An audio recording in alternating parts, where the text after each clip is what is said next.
And welcome to Your City in Action here on Access TV. I'm the host this evening, Todd Pittenger from Alpha Media Salina and from KSAL Radio, joined tonight by our guest, Salina City Commissioner Karl Ryan. And Commissioner Ryan, thank you so much for joining us this evening. And let me be the first to congratulate you. You're coming up on your first year in office. If I remember right, it was in April last year, right? Right.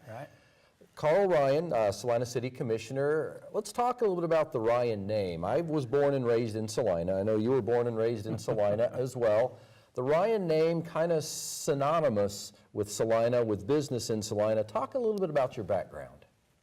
Well, I am the youngest of the third generation of the Ryan Mortuary Partnership. My grandfather started the business in the early part of the last century here, and his two sons were the partners of the second generation, and I have three brothers and a cousin that are the partners of this fourth generation, and we're pleased to have three of my nephews, brothers' sons, as the fourth generation. So yeah, we've been around here a long time, and we've been blessed to have the confidence of the community, and they've supported our business, and I think we've always tried to return that confidence by being involved in the community. So, my father was a longtime school board member here. My mother was involved in all the Republican politics and was an aide to Bob Dole. My older brother was twice mayor of Salina and has probably served on every board and commission in the city and was a former chamber president. So I guess I'm sticking my feet in the water a little bit now as well. For better or for worse. For better or for worse, of Sticking course. your feet in the political water. water. Yeah, I think I owe that to the community. It's been really good to me, and I'm proud to be a Salinian. I know you mentioned the Ryan family's been very active in politics a little bit, but in business, on boards with nonprofits as well. Mm-hmm. We've served in a lot of capacities. In my parents' generation, it was churches and fraternals in Salina. You go back to my grandfather's time, those same fraternals and churches did a lot of what the government does now when it came to mutual aid societies and trying to help out people that were disadvantaged economically and socially. And admit it, there were thousands of those sort of things, like the Elks and the Moose and the Shrines and those kinds of things. And the church groups as well. And most of them, frankly, it's kind of racist. They were arranged around their particular worlds, whether it was Swedish or German or Asian. But when the government got involved in the dirty 30s, so to speak, and there were work camps, WPAs, and then as we've gone forward, government's kind of taken over those roles more. But in those days, that was the way for you to be involved in community. And so my father and my parents were members of good churches in town and every fraternal that existed. So a lot of those are dried up now. We are talking to Salina City Commissioner, soon to be Vice Mayor. I can't call you Mr. Vice Mayor yet. That's No, not official yet, but more than likely you'll be our next Vice Mayor. Coming up a year from when you were first elected a Salina City Commissioner.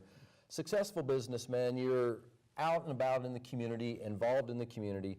Why in the heck do you want to get involved in politics? Why did you run for City Commission? Well, I thought the timing was right.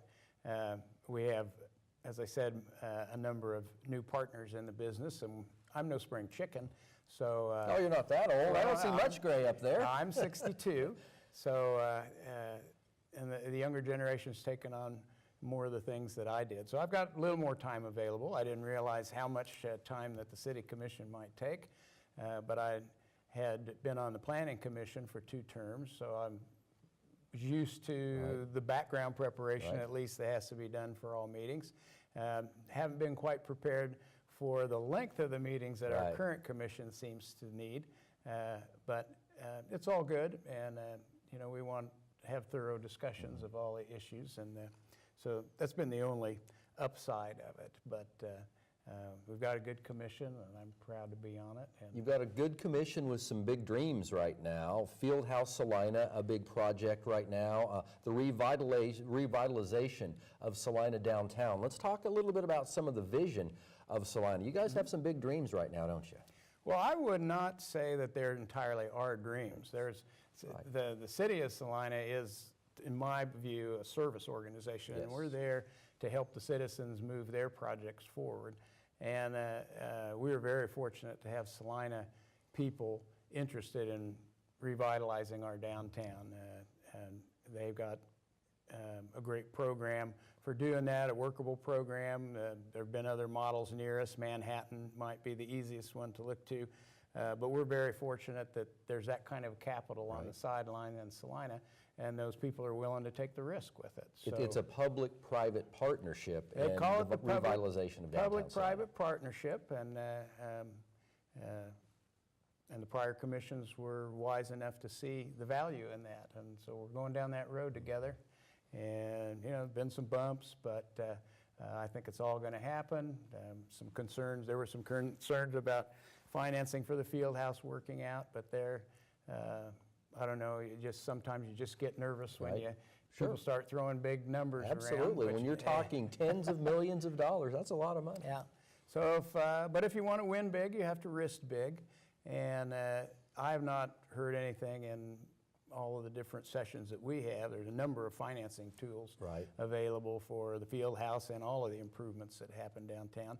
And I haven't heard anything that would lead me to think that it's, not a way we can go forward. We may not get as much TIF money or Right. STAR bond money Right. or new market tax credits as everybody projects, but there's a place in the middle that we're all going to be comfortable. And let's talk about some of these funding mechanisms. It's not all going to be from the private sector. It's not all going to be taxpayer money. Partially funded by STAR bonds. And you don't know how many people have asked me, and if I've had a lot of questions, I'm sure you have, people are still confused. What exactly is a STAR bond? Well, STAR bonds are probably more complicated than I can Right. quickly explain to you, but the STAR, you can just keep in mind sales tax. Yes. And the way that works is that a defined area, and there is an area now defined for downtown that the STAR bond will apply to, there's an estimate of what sales tax that it generates. Right. And there'll be bonds issued, and the way those bonds are paid off is by taking the increment of sales tax that occurs in that area as it grows, and that money is used in the future to pay the STAR bonds Right. off. So in essence, they pay for themselves. They do pay for themselves. And same way with the TIF financing, which is tax increment financing. There you're using the base property taxes on the defined area. And as that tax goes up, the difference is used to pay the bonds that come out of it. So there are optimistic projections Yes. about how each of those can Right. go. And the STAR bonds are contingent upon approval from the state, from the Kansas legislature. There's been a little back and forth with the legislature. Latest information I saw today, everything looks good for the Salina STAR bond project. Yeah, I was glad to read that too. And I'm sure the other commissioners are as well. That'll have an influence on some of the other capital projects that are done in the downtown, the bowling alley, the museum, maybe some of the streetscapes. Right. So it's an important piece, and we hope we can get it in place sooner than later, in the next couple Selfishly months. speaking, my radio station is downtown, so I'm excited about seeing all this revitalization. Well, my of business is downtown Absolutely, as yes. well, and we're currently doing about $1 million worth of upgrades, and it was a choice of us to relocate into Right. other parts of the city. And or our building was stay just downtown. renovated also. So. And we're choosing to be downtown and move forward here. So. Let's talk before we wrap up here. I want to mention just the Smoky Hill River a little bit. That was voted down this previous election, a river project. Sales taxes will be coming up, a mail-in election late in April and into early May. Now, that's not a river project per se. That's sales tax for overall projects, but maybe a little bit can go to the river. I don't think anybody would argue that we need to do something with the Smoky Hill River as it goes through the Salina area. It is basically just sludge right now. It's not a good thing, and I mean, conceivably, the EPA or the Kansas Department of Health and Environment could take Right. issue with what's in that river basin. It's unfortunate that we've let it deteriorate Right, as I would agree. far along as it is. And it holds the potential. To me, the bigger thing with the river project is it's a source of storing water, and it's a source of river runoff in the downtown area. Salina, when the dike was built around the city of Salina, the projections I heard is, it protected Salina from water outside, but there could still be a rain inside Salina. And the number I always heard was a 5-inch rain inside floods downtown Salina. Well, that's changed with the sludging of the river, because those estimates were done when it had capacity in it. It no longer has that capacity, I don't believe. So that's something that's important to look at, because we don't want to have flooding on the interior of Salina. But I don't think anybody thinks that sales tax is going to pay for a river. No. It might pay for some engineering. The sales tax is really about community enhancements and the kind of things that are on the capital improvement. About roads and things roads, like that. Infrastructure, economic development. We have a new economic development organization, and to attract a new exec here, it might be a very valuable thing for him to know that the community is behind economic development. Sure, the sales tax is an example of that. So, when I look at the sales tax and I think about comprehensive improvement plan, and that's phased out. If you look at the first 5 years, it's all water and drainage and on it, and sewer things. But there's a long list of noted but unfunded items. And the one that sticks out the most to me is Ohio Street and the bridge we put over there. That's sat on the unfunded years for almost 20 years before. I can't imagine Salina without Ohio Street, the major arterial street. And it's now the access point for downtown, for the high schools, for the major Catholic churches, all the major churches in town.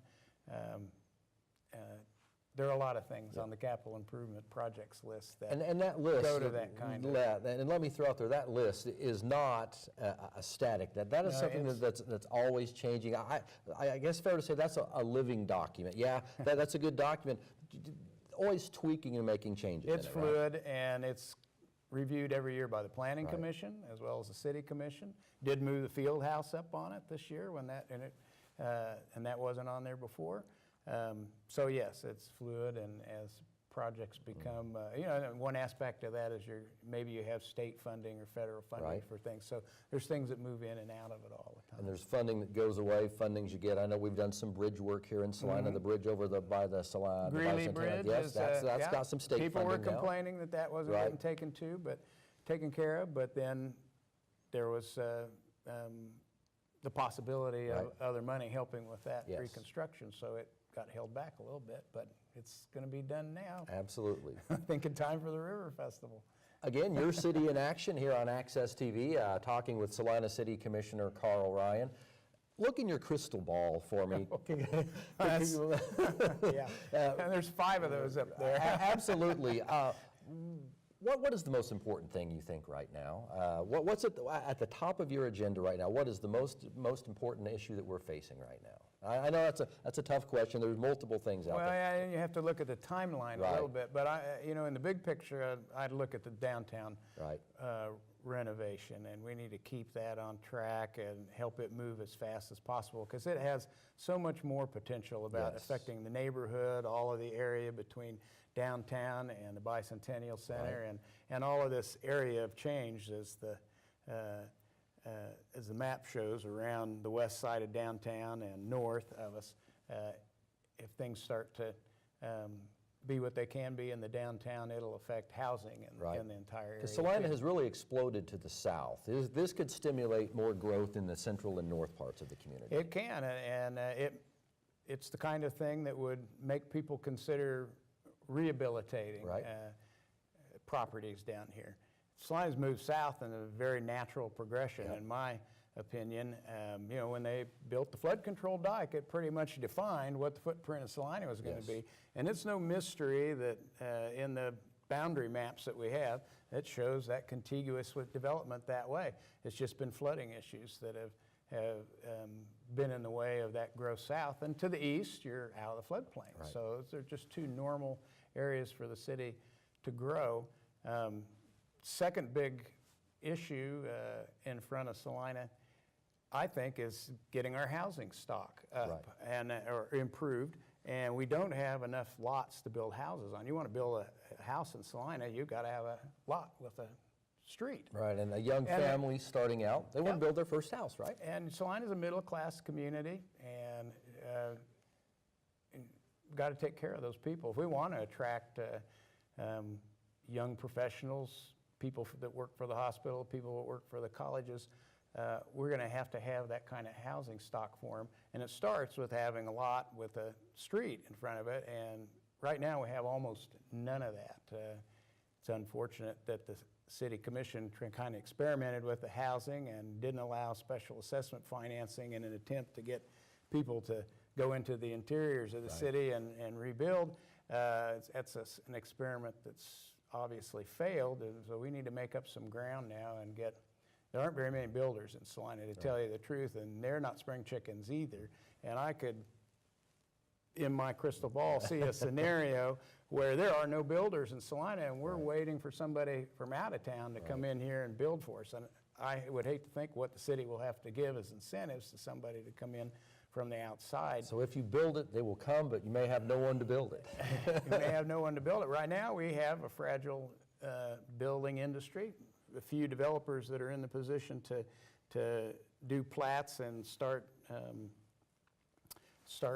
development areas, and then there's a whole business of framers and plumbers and you know, all the people that work to build things right behind them. So I'm hoping that the City Commission will see, at least if they have some philosophical concerns about assessment financing, that they see that there needs to be new ground broken, and we can move forward getting some of that in place so we can get the ability to build houses improved. Salina businessman, Karl, thank you so much for joining us. Yeah. Salina City Commissioner, Karl Ryan, thank you so much for joining us. This has been Your City in Action here on Access TV. Thank you so Okay. much. Todd, thank you very much.